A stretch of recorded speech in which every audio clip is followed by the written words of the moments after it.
In 1969, an Inuit hunting party crossing the frozen Beaufort Sea came across something that shouldn't have been there. A ship, alone, drifting, locked in pack ice, far from any shipping lane. It had no crew, no lights, no radio calls answered for it in decades. It had been abandoned 38 years earlier, and somehow it was still moving. Ghost ships are one of the oldest maritime fears there is. Vessels found drifting with no one aboard, offering no explanation. Most of the famous ones, like the Mary Celeste, were found once, and then the mystery ended there. The Baychimo is different. It wasn't found once.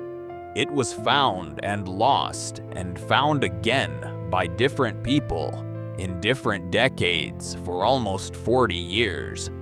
And to this day, no one knows for certain where it finally went. The SS Baychimo was a 1,300-ton steel steam cargo ship built in Sweden in 1914, operating for the Hudson's Bay Company by the late 1920s, hauling furs and supplies along the remote northern coast of Canada. In October 1931, on a routine run near Point Barrow, Alaska, the ship became trapped in Arctic pack ice, a serious but not unusual hazard for ships working that route so late in the season. The crew and captain set up a temporary shelter on the shore nearby and waited, expecting the ice to hold the ship until conditions allowed a tow or a clear path out. For a while, that's exactly what seemed to be happening. Then a blizzard rolled in. When the storm cleared, the crew went back to check on their ship. And it was gone. No wreckage, no debris, just open, ice-churned water where the Baychimo had been anchored. Captain John Cornwell made the reasonable call. In that ice, in that weather, in 1931, with no way to search effectively, the ship had to be presumed lost, crushed, and sunk somewhere beneath the pack ice. He and the crew were evacuated.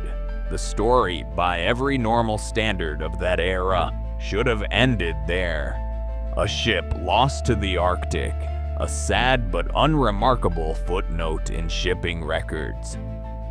1 week later, a local Inuit seal hunter spotted something on the horizon roughly 45 miles from where the ship had vanished.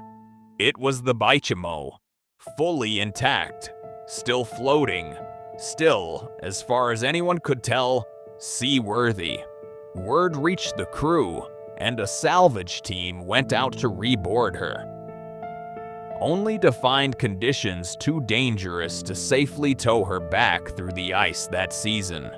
They took what cargo they reasonably could, and once again left her, assuming the ice would finish the job the storm hadn't. It didn't. Over the following weeks, sailors, trappers, and Arctic traders began reporting the Baychimo again and again, drifting along the northern coastline, empty, lights long dead, simply moving with the currents and ice flows as if the Arctic itself had decided to keep her. Here's the detail that separates the Baychimo from almost every other ghost ship story. People started boarding it.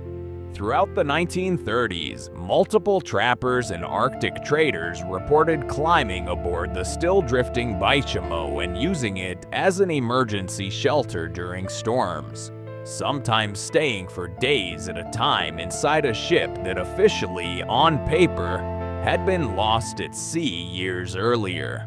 One trader in 1932 reportedly spent an entire night aboard during a blizzard, only to wake up and find the ship had drifted unmanned dozens of miles further along the coast while he slept. Multiple separate sighting reports through the 1930s placed her anywhere from Alaska to far into Canadian Arctic waters. a fully intact cargo ship with no crew, apparently going wherever the ice took her, for anyone willing to risk boarding to find shelter inside.